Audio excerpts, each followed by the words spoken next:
Okay, welcome to our special Insider's View tonight. We're so glad you're here.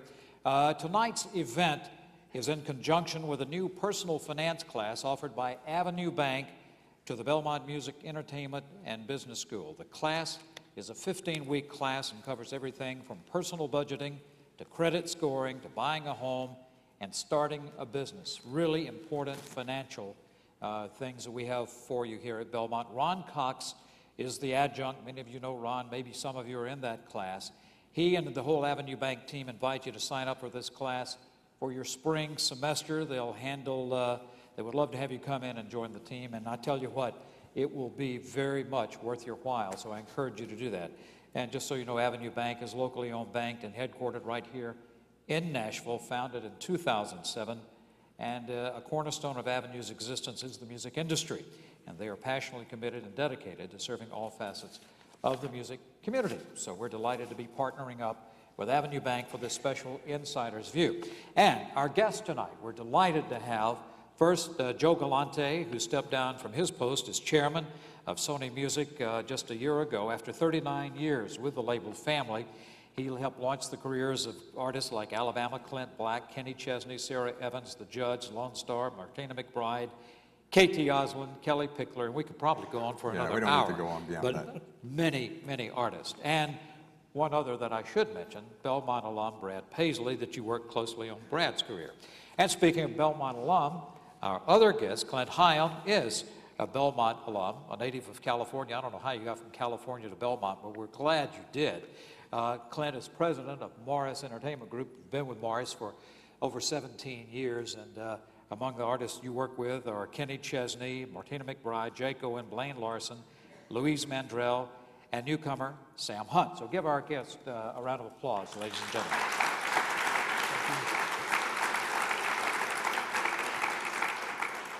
Just want to make sure I've got this thing down, okay? I was about to reach over. Thank you. Joe's always in charge. Okay, here we go. Well, let's start out. We all know that putting a team together, whether you're an entrepreneur or whatever business you're going into, is so critical. But putting a team together for an artist in a music career is really so important. Talk to me about the importance of getting the right players and who was on that team when you pull them together. I'll start with you, Joe. Who needs to be on that team? Well, I mean, the first person is the manager in my mind. The second person beyond that is the producer. And you really need a partner. I mean, you're investing $1 million a record. Could be more depending on how crazy my inclination is, you know, and the rest of the team. Right. But you're really looking for somebody that shares the same vision. And since we only handle certain parts of the business, you need somebody on the other side that is going to be that partner. And that you're not looking over your shoulder asking the questions. You need somebody that, from a management standpoint, not only has the same vision, but is a great communicator. Right. And is able to honestly speak to the artist, because that's still one of the issues, I think, in the town, is that people do not want to deliver bad news. So not telling the artist the truth becomes one of the major stumbling blocks in terms of success. Right.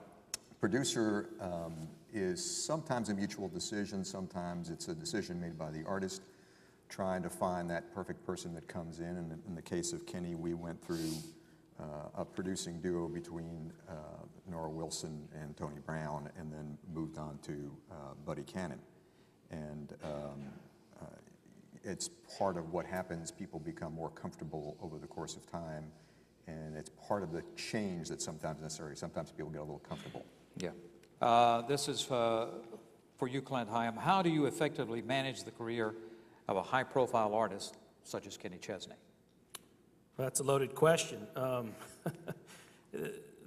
A thing about what Joe was saying is partnerships, and that's the key. Joe and I work side by side. He's a huge mentor of mine when I came to Belmont in the early 90s. And Joe was a big man on campus. He had already gone to New York to be the chairman in New York. Mm-hmm. So, but we worked as true partners, and being in sync with your record company. And then in the beginning, because it's all about the music, and it has to stay that way. But as you go further along and you build, you start to build a brand, you bring in other partners along the way, you have champions. But gosh, to answer that question, you got a couple of years because Depending on the act. Yeah, it totally depends on the act. With Kenny, he's always someone who is going to work harder than anybody. He is going to execute and always be a pro, do what he says he's going to do.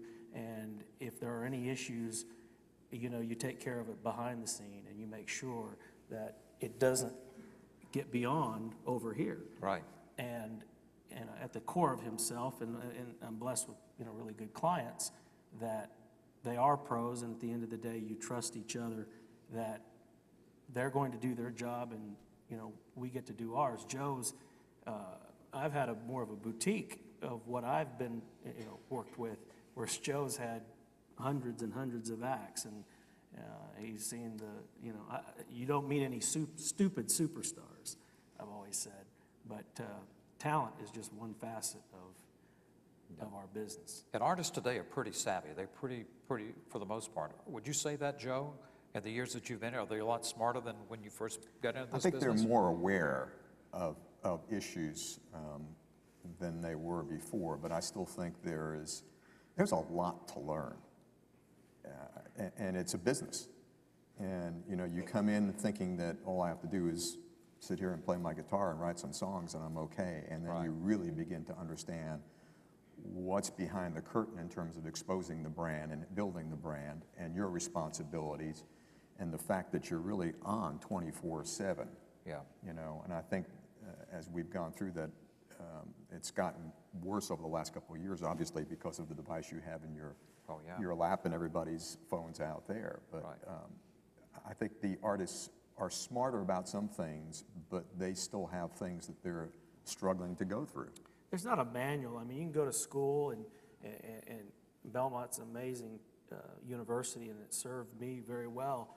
But Bob Malloy, that ran the program here, he instilled a real, I don't want to say a fear, but hey, you know, that jobs are hard to find. So I started busting my rear end as soon as I got here with internships and trying to meet the right people that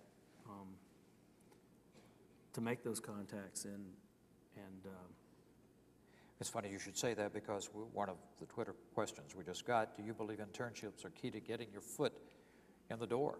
Obviously you do. It worked for me. Yeah. And, but you know, I started at Atlantic Records when Rick Blackburn was here. Right. And I learned, you know, it was in radio promotion side of it, and I didn't really, that wasn't the thing. And then I met Dale Morris, who's legendary managers, managed the band Alabama all these years, and you know, he gave me an opportunity to grow, and he was at a place in his career where he was, you know, your energy level, it's hard to keep that after you've been to the very top with a band that has sold 100 million records, and Joe was part of that, and keep that energy going all of the time, because it takes, you know, this is a lifestyle, not a job. Yeah. So I had an opportunity, in other words, to come in and take the reins and build my own name in the business. Right. Let's get back to building that team of trusted advisors. We've talked, obviously, the record label management. Who else is on that team? There's a business manager, right, your attorney, your booking agent, you know, your relationship.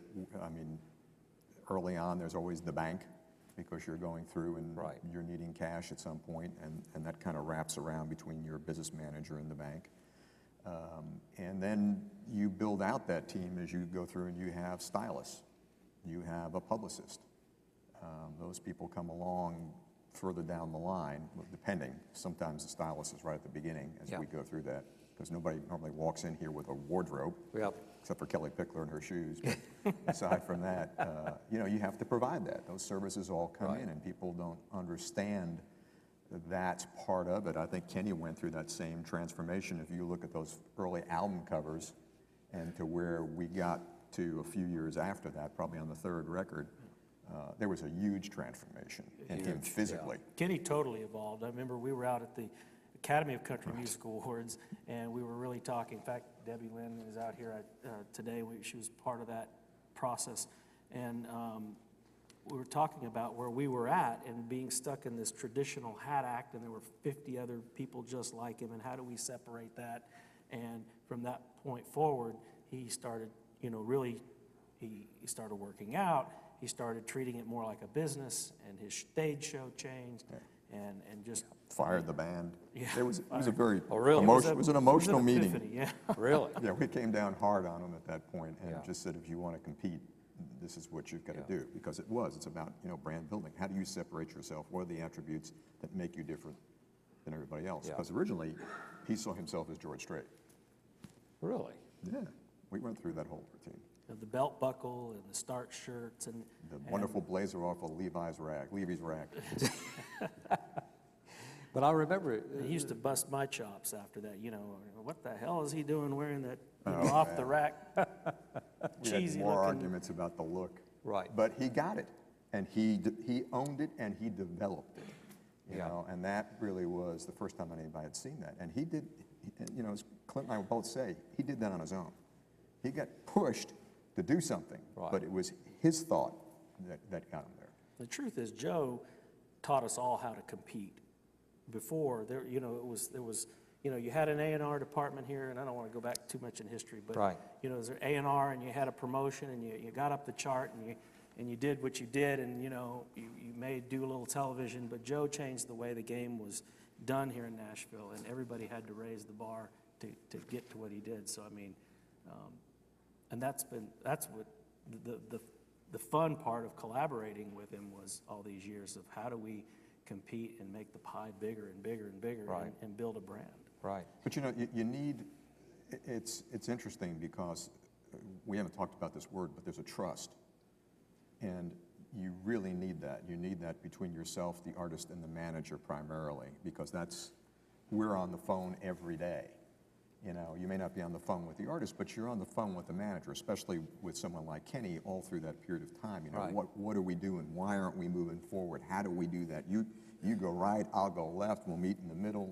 You talk to these people, I'll talk to these people. yeah, But building champions in town too. Right. You've got your label, and you've got the management, and you've got your PR team. But I look at people like in the Kenny world, like Connie Bradley, who ran ASCAP, was a big champion for us, and Right. would bring outside perspectives to us. And Troy Tomlinson, and you just go on down the list of people that started rooting for you. And I remember Joe telling me we had an act that having some issues with. He said, there's a big difference between wanting to and having to work for an act, and that's true. And Kenny always, we wanted to do it. I mean, you went the extra mile. And I know this is all built around finance and all that kind of stuff, but which we'll get into all that if you lead us there. Absolutely. But I mean, that unspoken thing of relationships and jump balls and everything like that, you gotta have that. Kenny would have this little thing, we'd have a meeting with him and always go through, and he'd come in expecting to do this. By the time we got through, it was this, this, and this. And he'd walk out and he said, God damn it, I kicked my own ass again. I mean, I'm out there and I've got to go do all this stuff. I said yes to it, and we But he had to went get and him did through the it. balance of it, but he always got through it. he did it. Who's quarterbacking that team? In the sense, In this management team that we've pulled together of the record label and management and the business manager and the attorney, but somebody has to quarterback. Well, I mean, Joe was that guy for me, and he helped open a lot of doors because I was young in my management career, and between he and Dale, and then I was able to grow with him. But I mean, Joe and I collaborated a tremendous amount with Kenny, and also we didn't have too many cooks in the kitchen getting in our way, and we were on the same page. A lot of artists operate in kits where you've got all these too many cooks in the kitchen, and you can't get a damn thing done. But with Kenny, we were able to navigate through and make decisions, and they weren't always right, but we got it right a lot more than we got it wrong. Right. and the reason I hesitated was because I think I'm a quarterback on one field, and Clint Right. was a quarterback on the other field. Exactly. So you kind of went back and forth and knew each other's space, and would offer comments back and feedback that you'd get to help that coaching. But we remained partners when we had things like award shows we'd be there together trying to get through the road that you had to navigate to get to the top of the list of award winners, you know, to get Entertainer of the Year, because that's a process. It was an interesting journey and an interesting lesson. You know, It was. Yeah. Well, Joe always had the compass too. You know, he knew where the bodies were buried, and I would soak up that knowledge, and it was great because you go into this. This is a very political business, and it's gotten a lot smaller as you know the state of the business of where it's at. Sure. There's more opportunities now, I think, in some ways, but the days of the big record companies and, you know, selling platinum, if you didn't do that, you weren't around, and, you know. Right.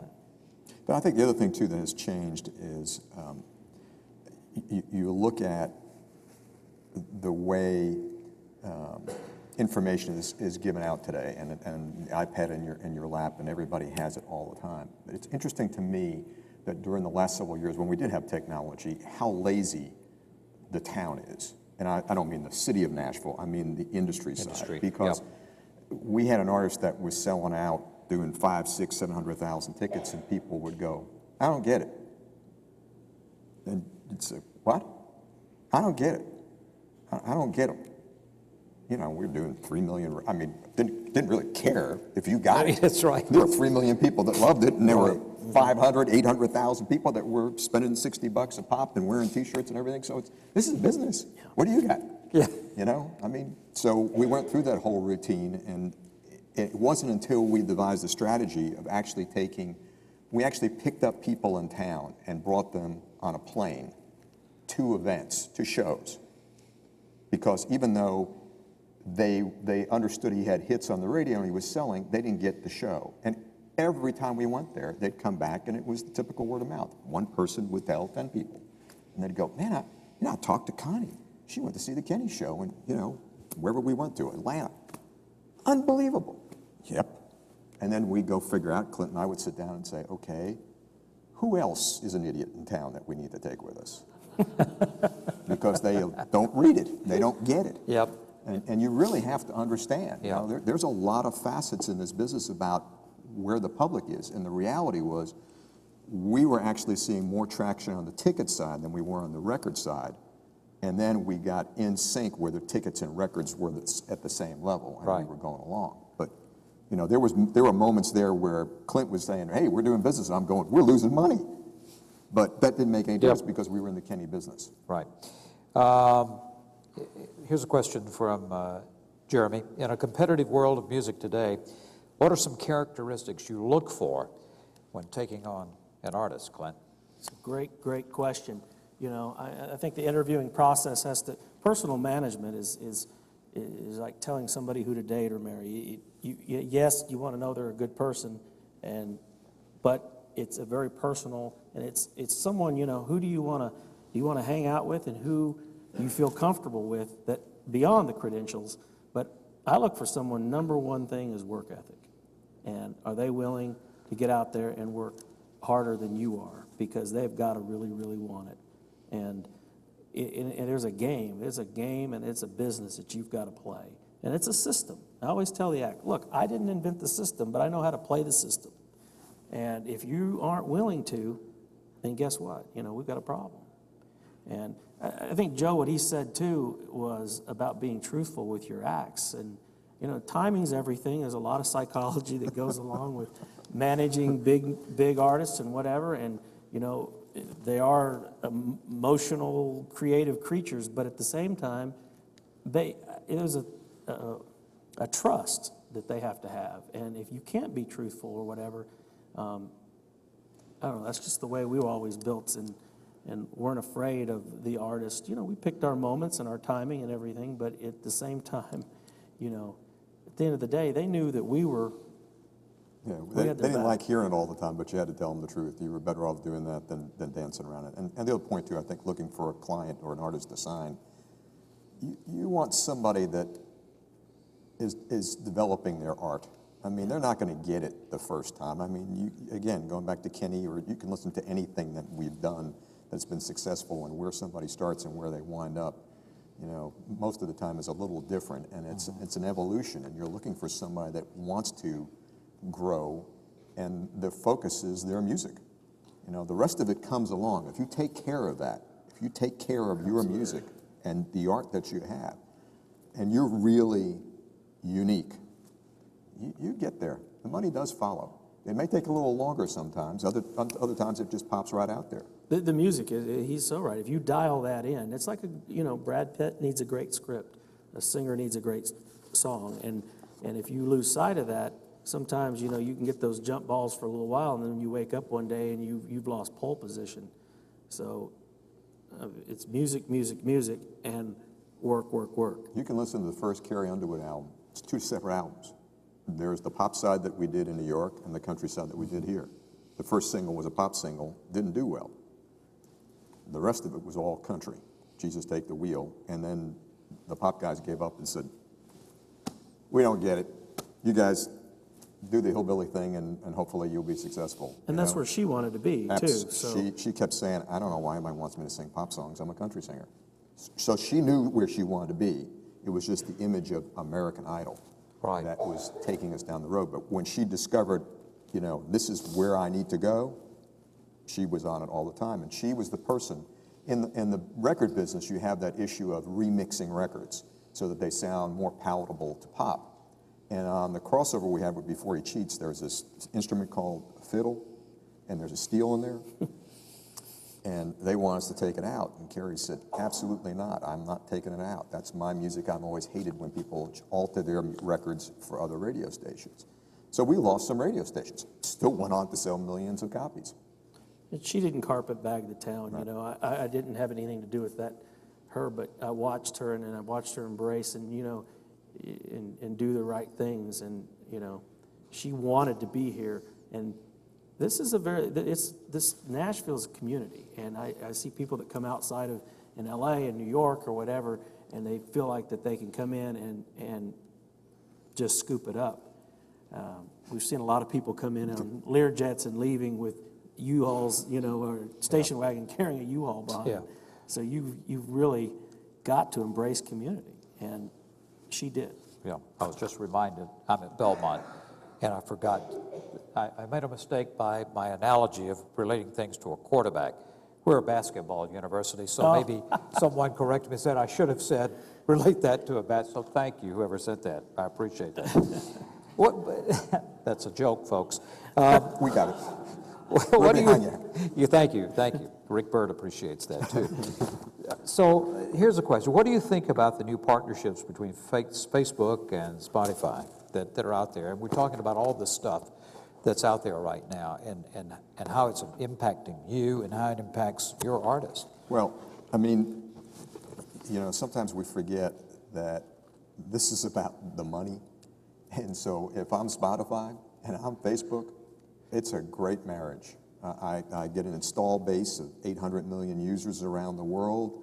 I have a different proposition than radio stations do or Pandora does. So I'm reaching an audience. And for both partners, it would seem to be a win. We'll see how it all works out. But certainly, I don't want to say it's a marriage made in heaven, but it's certainly a marriage that should work in terms of increasing revenue for both parties. Well, for years, the radio was the big dog. And a lot of people don't realize how big a dog Well, it it's is. still a big dog. Yeah. You got to have it. Everything else trickles down. I haven't seen the opposite work successfully in our model yet. Not at all. I'd sure like to know how it could, but I mean. Every week, you look at the charts, and for all these years we've been through this, I look at the digital marketing as building awareness, building that buzz, and if you don't have that, you're missing a part of your marketing plan.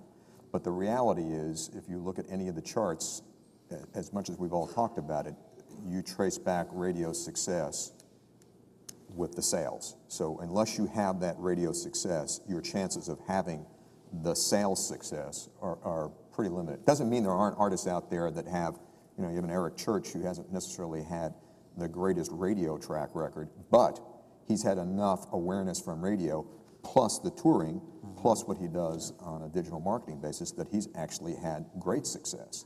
I find his story very encouraging, what he's been able to do personally, because it is a new model, and we kind of get in our zone of, okay, this is how you do it, and he's sort of defied logic there to come along, and I think it's pretty cool.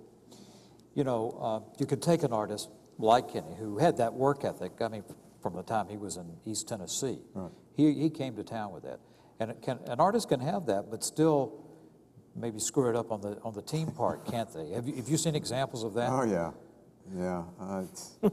Can you? Yeah, I mean, you know, you bring your him. brother-in-law in, your sister-in-law comes in, you know, my family, you know, we've signed artists where the father was the manager, and it's like, oh, God, no. I can't tell my little girl that, you know.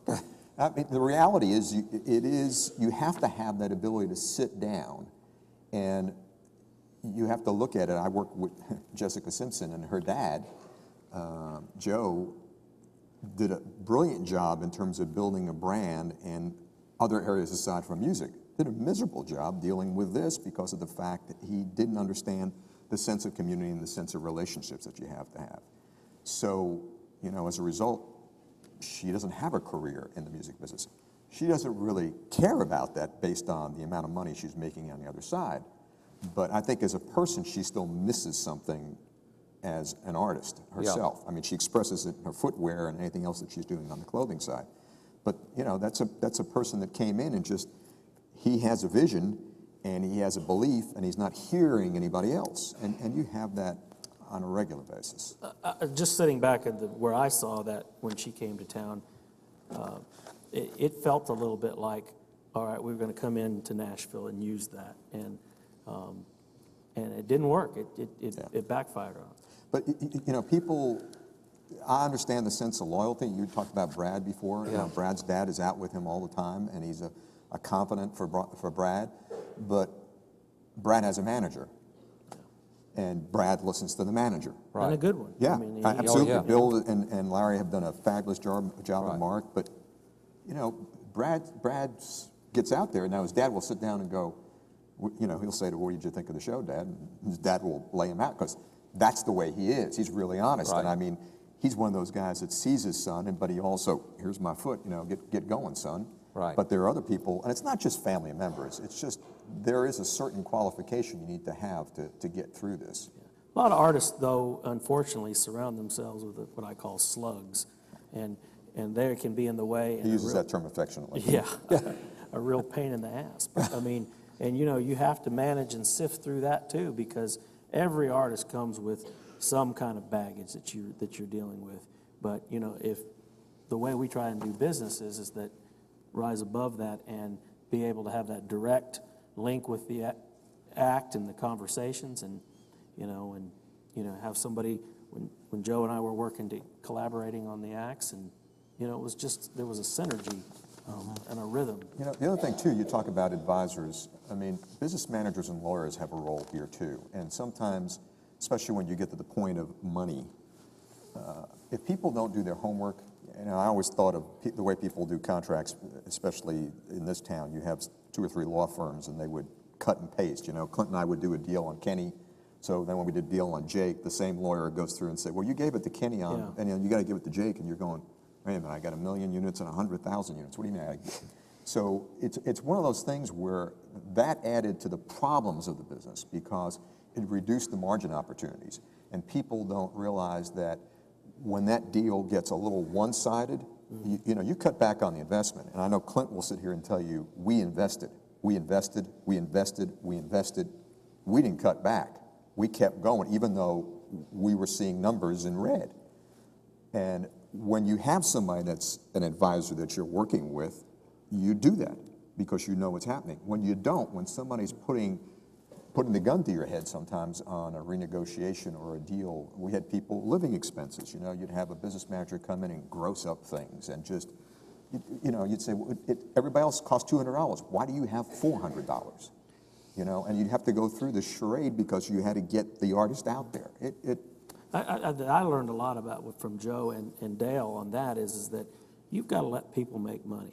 I mean, it's a business, and the artist is going to make the lion's share, and especially if you're superstar status. But if you're out there and greed sets in, you know, that's a short-term thinking. Yeah. And Kenny's always allowed people to make money on their business ventures, and guess what? He's doing okay. He made a little money along he the way did. too, didn't he? We have a question here. What is the role of the record label versus today's entrepreneurs in the future of the industry? Is a label needed, and why? It depends on your expectations. I certainly think in today's world, with everything that's out there digitally, you can you can record your own CD, you can develop the album cover, you can do the press plan, you can book your tour, you can sell it. There's no doubt about that. The unfortunate problem is that you're still limited in terms of the awareness, because that mechanism is still back in the label world. And it's not just the discussion of radio, because there is an awareness through the award shows, and that is a network situation that you work through. You just don't knock on Jack Sussman's door and say, hey, you know, I made a record and it's on iTunes. Yeah. You book me on the Grammys. There's an entire process that goes through, and you have to be aware of the conditions to meet those award nominations, and you have to have a group of people that are willing to support those nominations, and it just goes on, and it's on every level. And then there is a global structure beyond that. If you have, you know, eyes on an international business, what's the mechanism for reaching that audience? You just can't carry them in the back of your truck. Well, what you're saying is true. I mean, we use the award shows as a marketing tool, because if the people that are booking television or media in LA and New York, they look to us, and if they're on the CMA award show and they're winning this, you know, that's how you build that momentum, and it's not so much about the award in itself, but taking that opportunity and growing that and going to a global thing. But I think it's important for this audience especially to understand that I'm not sitting here and saying that entrepreneurs starting out in the entertainment business is a non-starter. That's not what I'm saying. I think you have to be aware that, just as Clint was talking about before, there are partners along the way. Doesn't mean you need to make a traditional record deal. There are lots of options in terms of upstreaming records and licensing deals, and just a whole bunch of things that go through, or signing yourself to a medium-sized label for a period of time, and it's on a license basis again. But to really reach that audience, I was reading a story about a publisher on Amazon who was doing self-published. She was doing really well, making seven-figure living, and she made a deal with a traditional publisher. She said, the reason I'm doing that is I want Walmart. I want to, and that's what you wind up with. So you have to understand, and again, I said expectations. What do you want? You may be happy at this level, and that's fine. And I think also as an entrepreneur, you know, people get through and they may sell 100,000 units, and in some worlds that's fabulous. You know, you can make a damn good living if you're out there doing a couple $1 million, and that's fine. It's your expectations. That's not the same expectation as when you're going to get on the Grammys. Doesn't mean that you can't be nominated. There'll certainly be nominations on the Grammys, but I don't know about the CMAs. Right. One of our students wants to know, you both have worked with Martina McBride. What's your experience with Martina, and what's that relationship, and how did you build that team? Mine is only less than 2 years old. Joe Yeah, I've been with her since '92. Yeah. She is so focused on the music, and was for so many years, and one of the best singers in this format, and probably in the industry. And she is always willing to do what she needed to do. And I had a great run with her for a long period of time. But what happens along the way is you get success, and the change with Martina and myself was she felt like she needed to reinvent herself. And when she started to reinvent herself, we actually lost some of the awareness. And that's difficult. We've had Martina and I have had very honest conversations along the way, but I will tell you, as a person, she and John are the salt of the earth. They work their butts off. They are funny people at the same time, strange habits of sleeping. We sleep on a different schedule than they do. I understand that. But I don't, but but it was one of those things where she just, you know, even when she got knocked down, she wanted it. But she wants to be a country singer. She wasn't interested in being a pop singer. Right. That was one of the more telling moments when we had just won Female Vocalist of the Year, and I came to her, we had lunch at the Palm, and I said, hey, we're going off to the races, we're going to make this kind of record, blah, blah, blah. What do you think about that? And she said, what makes you think I want to be a pop singer? I want to be Reba McEntire. I was like, whoa, okay, I missed that turn. I need to go back and retool. You know, Martina has a Midwestern mentality about her, and I really admire her work ethic too. I mean, it's nonstop, and she's a mother and a wife, and that's very, very important to her. For instance, last night, not to get off on all this, but just I think it's important that everybody sees some different perspective. But there was the CMA was doing a nominations thing, and we've had her working just day in and day out. And it was her only day home to be with her family. And she was going to go down there, and I said, you know something, you need go home, go be a mom tonight. And she sent me an email later on saying it was a really great night to, appreciated that. But she's kept that focus. But yet, this is her life, the music, and she got this album right. When I sat down with her, art is subjective, but I felt like her music had gotten into a place of where the paradigm had shifted and she hadn't.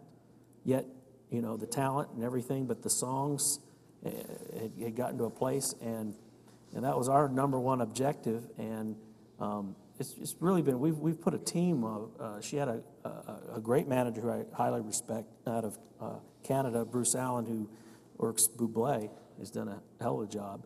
But we put a synergized, a 5-person team on Martina that breaks it down into touring, her main person, digital marketing, and logistics.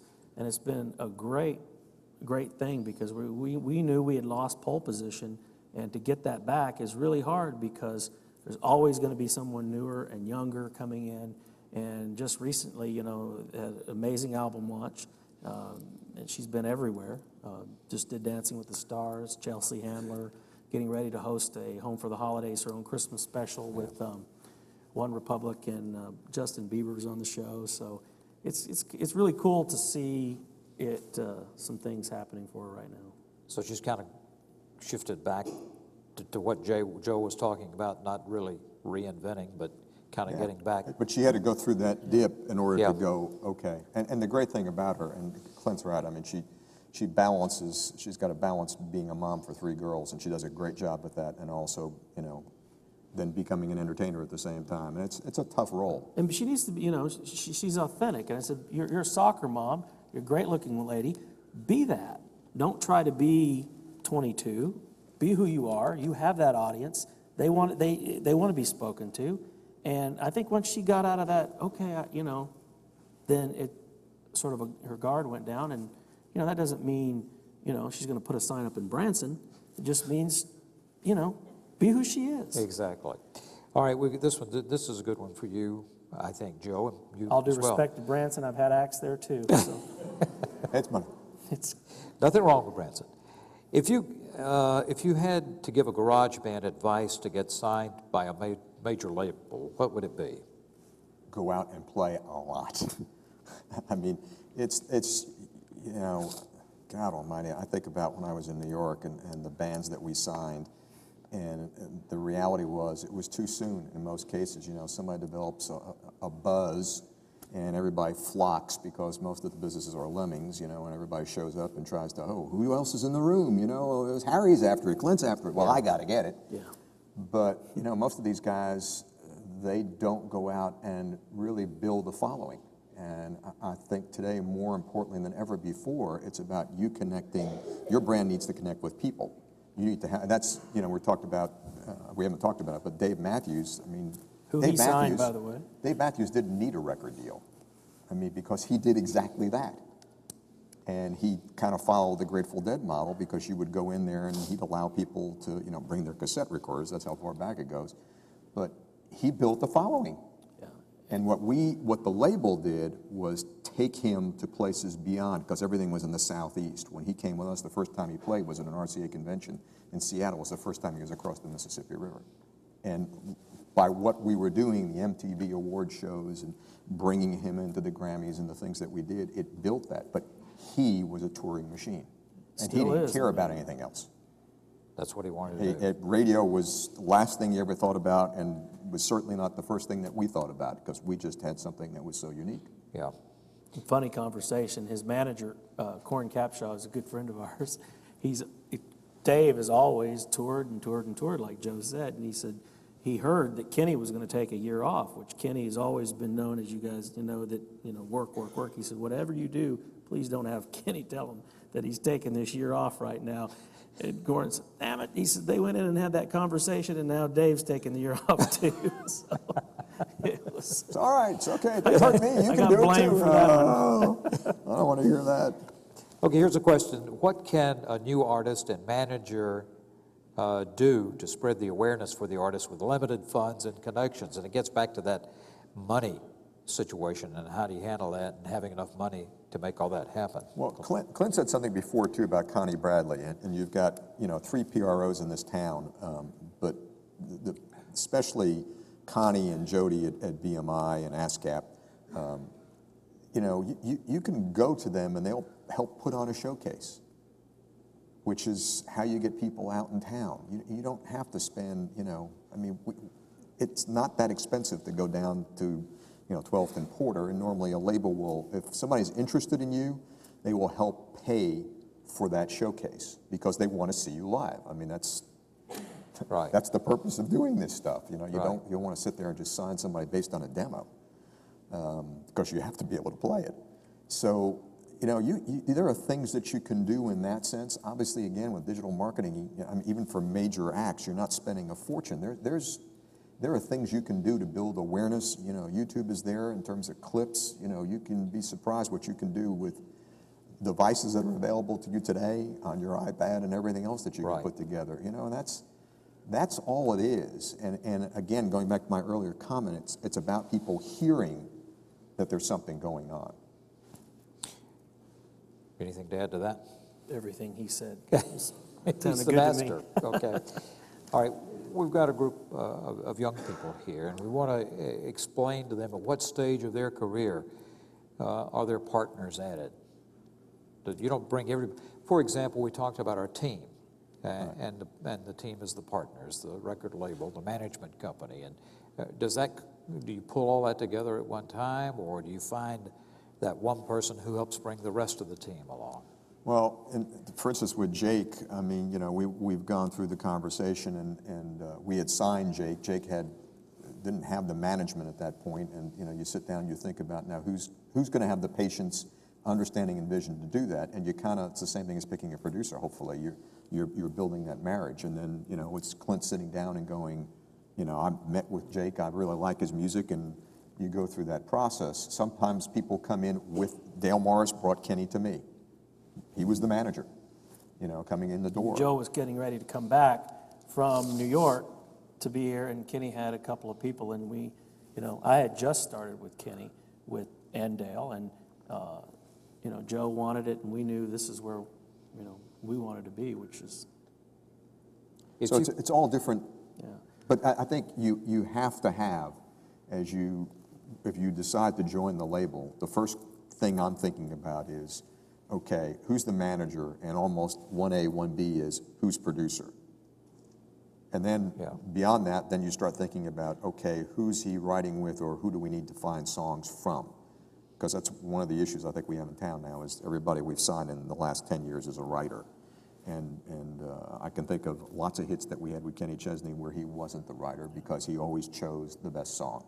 And that's a covenant that's violated every day in this town, and I think it's the worst thing in the world that's happened to us. It's historical. You see an act, they've had 10 years or whatever to build that album. They come in, they have it, and then the next two, the sophomore record or whatever, flops. And meanwhile, they've gone to work, and they haven't had time to be, creative and whatever, or they don't let the best song win. My latest is my greatest, right, as a songwriter, and that's not always true. So I always thought, you guys like Conway Twitty and George Strait, and they had Martina great. McBride's all her hits for the first 3 or 4 albums. She never wrote a song, never wrote a lyric. Kenny will actually take a song that he wrote often and say, and we'll be the ones that, wait a minute, this is a great song. You need to. But that's how a train can go off the track pretty quickly, is just, you know, me, me, me.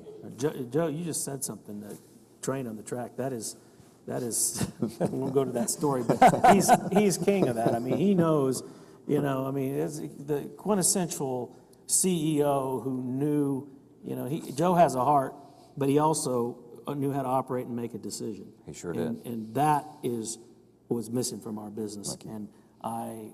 And that's so much that I learned, and that you got to, and you're in there every day. And hey, if it's not working, you don't have the music right, then guess what? What's behind that baseball card that we've got to get it right? Is it the producer? Is it the song? Is it whatever? Yeah. And he was great at navigating that, and I miss that. If you could only tell students one thing to always remember regarding the music industry, what would it be? It's a business. I mean, I think, you know, you have your eyes open. I'm in the music business program, but the emphasis is on music. And then when you walk through the door, you realize Heather McBee's here, and she's VP of our digital, and she started as an intern also. And you know, you think, wow, I'm around all these artists, I'm going to get to hear music, and then you realize, no, the music is a part of this, but we've got to sell this, we've got to promote this, we've got to market this, you know, and there's a lot of political issues, as Clint was talking about before. So it's to really focus on that, and I think today, especially going back to your comment about an entrepreneur, you know, you could come in and you could study production, and that's great. However, today's business, you need to understand the business. You need to be multifaceted and be aware of what's going on, because too much of the ignorance is what the problem is. And that was the thing that we all did working together, is we learned from each other, and it made us better, because then if I understood his problems and he understood mine, then we could help each other out, working towards a mutual goal. And there's maybe a handful of artists that have ever gotten that right. I look to people like Reba McEntire at her age to be able to still be relevant and competing and doing what she does. That didn't happen by just being lazy. It happened. She's smart. She's Works her butt off. I mean, she works harder than the 20-year-olds coming out of town. And she went out, and when she needed to go in and say, okay, I want to be in television, what do I have to do? Let me go to Broadway and earn my credibility over here so that I can have a TV show, and then made her sense of celebrity bigger so that radio wanted her back in the door, instead of writing that chart down to where nobody cared anymore. Yeah. I mean, my hat's off to them. And as you know, a great sense of humility. I mean, she never, you know, was always, what can I do? Right. Vince Gill, Brooks, and I mean, there are a ton of folks like that. No, I shouldn't say a ton. There is a group of folks like that that really know what to do. And but they're still out there doing it. Yeah, because it's about the music. Exactly. At the end of the day, that's what it's about. You have to want to do this. Right. You know, somebody once said to me, if I don't do this, I can't breathe. And I thought that was a great line. Because you have other people that are just focused on, you know, Clint will tell you, and they'll come back to me, and how do I make more money out of this? And it's like, whoa, whoa, whoa, whoa. Everything else will come after that. You need to be really good, and those folks out there need to appreciate what you're doing. There's two models. If you want to chase money, here's this model. If you want to chase career, here's this model. And if you chase career and do the right things, that money, the pie gets bigger. Yeah. And I want to be a part of that pie that's bigger, not riding a few years down in Indian casinos. And I think the other thing, too, is that, you know, you have to find artists that actually like their fans. I mean, it sounds like a silly comment, but you have people that, I don't want to do meet and greets. I don't want to talk to them. What do you mean you don't want to talk to them? Yeah. What are you talking about? They're your fans. What do you mean? How many are going to be in the meet and greet line tonight? Right. Well, Dale told me there's three things when I got in the business, and I've never forgotten this, that drive what we do: ego, greed, and ignorance. And there's so much truth to that. Yeah, absolutely. Well, we thank you both for being here. A wealth of information and knowledge, and Clint, what you said about Joe, really. The best. I mean, thank you very much. If you want to talk about the music industry in Nashville, Joe Galante is the head of it. Let's move on to other stuff. No, but I really mean that. Thank you. So I appreciate it. you have really, I appreciate it from both made of it. And Clint, you've done Belmont proud. We're awfully proud of you and what you. you've accomplished, and we thank you for coming back to I campus. feel old. It was just the college when I was here. Yeah. Now it's That's right. Joe Galante and Clint Higham and all. Thank you very much. Thanks, Harry. You bet. This has been a production of the Mike Curb College of Entertainment and Music Business at Belmont University and Nashville Public Television.